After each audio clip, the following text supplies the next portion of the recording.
This is my Alfa Romeo 1750 GTV, and it sat in a barn untouched for over 40 years. Now I've got a soft spot for saving these old Alfas, so when this one came up, I just couldn't say no. I pulled it out of the barn, I washed away decades of dust and sand, blasted the underside, and it's revealed a very solid survivor car. Now in the last episode we started the bodywork on this car, and we concentrated on the right hand side. And what became obvious is that between 1971 and 1985, this car had had a few repairs, and most of them were not done right. They were covered in lead and skimmed in filler. And in order to do it right and go for the quality and finish that I want, I've decided to replace a lot more panels than I originally budgeted. But today, we're back on the bodywork. We'll be cutting away some sills, getting into the left-hand side of the car. Let's hope we don't uncover too many more horror stories. Let's get stuck in. And back onto the right rear corner now. And this is where we had previously cut away the lower part of the outer wing. Once that was gone, a few holes in the lower inner wing had revealed themselves. Nothing really bad, but rather than try and repair the old one, I've decided the right thing to do is order up a brand new inner panel. And honestly, the difference is night and day. The new panel is far thicker, heavier, and feels miles better in terms of quality. With the old panel removed, the new one lines up nicely, and we can start turning our attention to the rear valance. Before we can start cutting on the rear valance, there's one job we need to tackle first: removing the remains of the rusty bolts I had to cut to get the bumper off. A bit of heat on each one helps break the grip on the rust, a little bit of persuasion, and they start to come free. Once again, a lot of filler to remove, which is there for no real reason. Now this is where it gets a bit strategic. We're carefully deciding where the weld line will go across the back, ideally hidden behind the bumper or tucked behind the number plate recess. That way, if there are any imperfections after the paint, they'll be completely out of sight. But at the same time, we want to keep as much new metal as we can, so a bit of a balancing act. Now with the rear valance test fitted and the cut lines marked, it's time to remove the factory spot welds that hold the old valance to the boot floor. Carefully drilling them out allows us to separate the panel cleanly. Once it's free, we can cut the old valance and begin fitting the new one in its place. Next, we drill holes along the edge of the new panel for plug welds, so we can securely attach it back to the boot floor, just like they did in the factory. Finally, everything gets a coat of weld-through primer to protect the fresh metal and get us ready for welding. Now before we can weld in the rear valance properly, we've got some bigger repairs to tackle on the left side first. The alignment's great and everything's been test fitted, but if we rush into welding now, we may have to undo it later. So for now, it's all clamped up and ready, but the left corner is next on the hit list. Now on this rear wing, I stripped back all of the filler, and I noticed loads of lead repairs all along the bottom, around the lip, and down at the bottom over there. And I thought at first that these were traditional lead repairs. But once I've been able to get into the boot and the interior and clean everything out, it's revealed the true horror of these repairs. What we actually found were some very nasty patch repairs. Not welding in properly at all, just tacking in, barely held together. And then lead loaded on top of it to make it look half decent. A bit of a mess.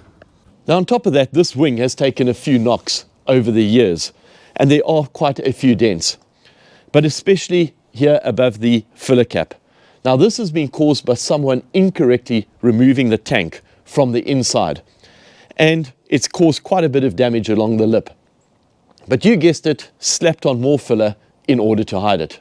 So with the amount of dodgy repairs here, the dents in awkward places, and the level of finish I'm aiming for with this restoration, I've decided it's just not worth trying to cut, patch, and weld this all back together. Instead, I'm replacing the whole quarter wing. Now it is another £520 over budget, but what it does mean is that I don't need the 3 smaller repair panels. It also cuts down on the amount of welding I'm going to need and the amount of filler we're going to need at the end. And given the dents in the awkward places, I think it's going to give me the finish that I want with this car. And now we move on to the right outer sill. And this is where things get a bit hairy, because if we find rust on the inner and middle sills, it's not just a patch job, it's major surgery. So with nerves of steel, angle grinder in hand, we begin carefully cutting away the outer sill, hoping for the best, but preparing for the worst. Now these old Alfas are a bit special in the way that they're built. They don't only have an inner sill and an outer sill, they also have a middle sill which gives them a lot of strength.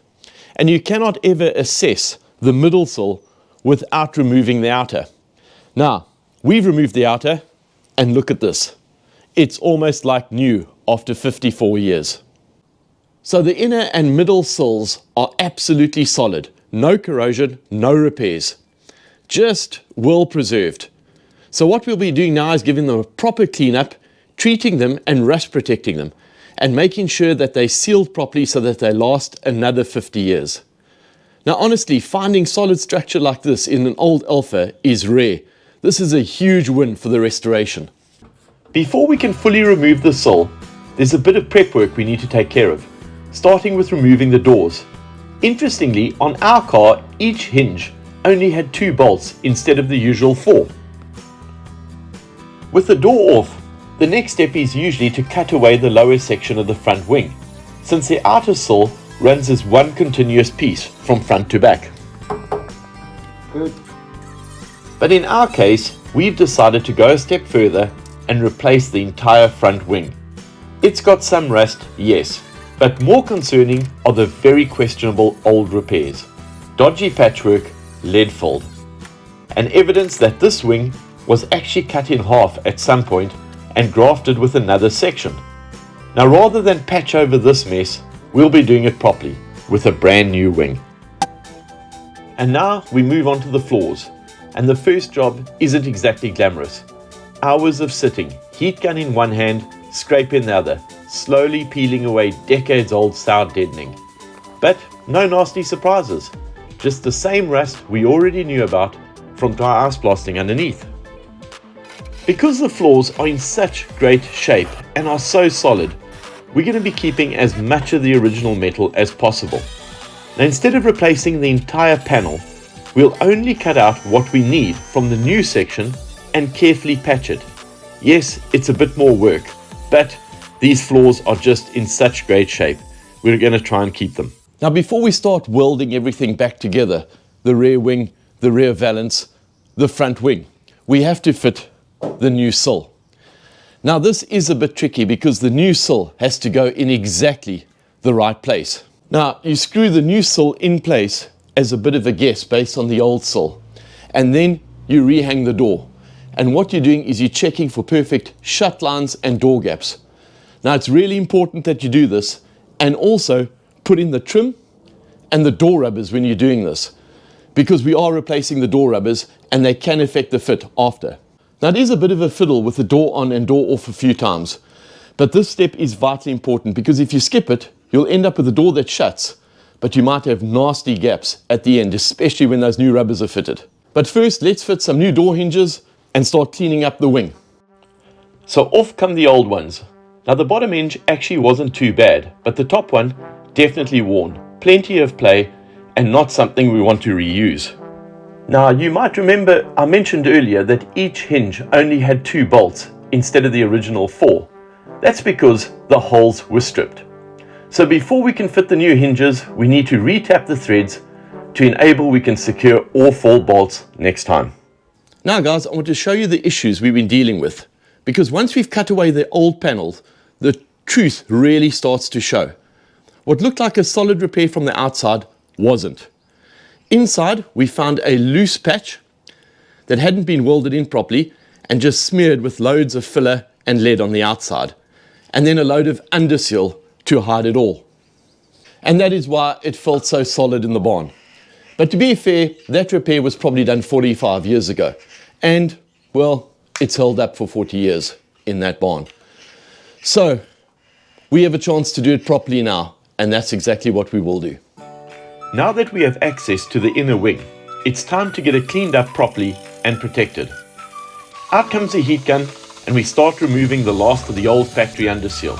Underneath, the original black panels, still in great shape, which is always reassuring. We then grind back any surface rust on these inner panels. Nothing major, but this is the ideal moment to tackle it. After that, it's on with rust treatment and neutralizing anything left behind, followed by a rust preventative undercoat.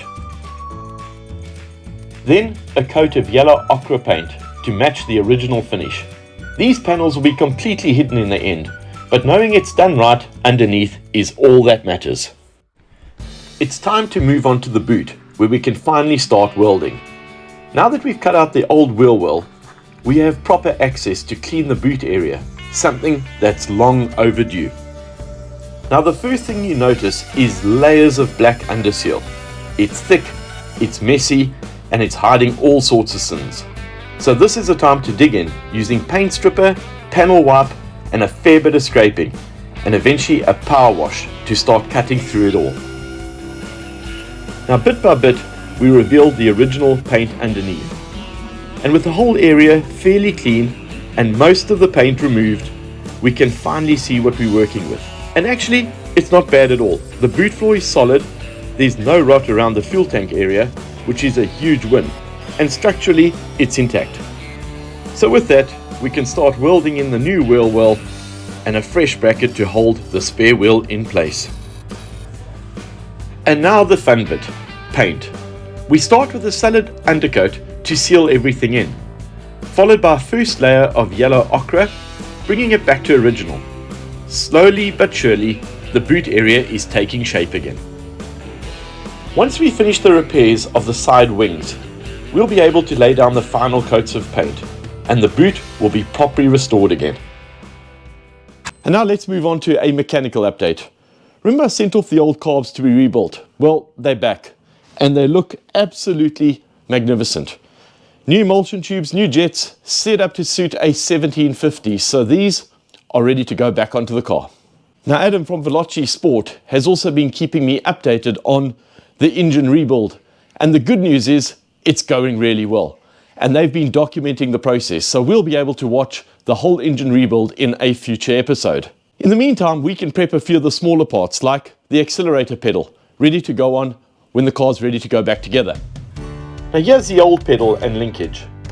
First, we need to remove the worn out bushes and rubbers, definitely past their best. Then, we'll give the linkage a fresh coat of black paint, press in new bushes and new rubbers, and just like that, it looks brand new again, ready to go back on the car when the time comes. So guys, that's where we'll leave it for this episode. We are deep into the bodywork.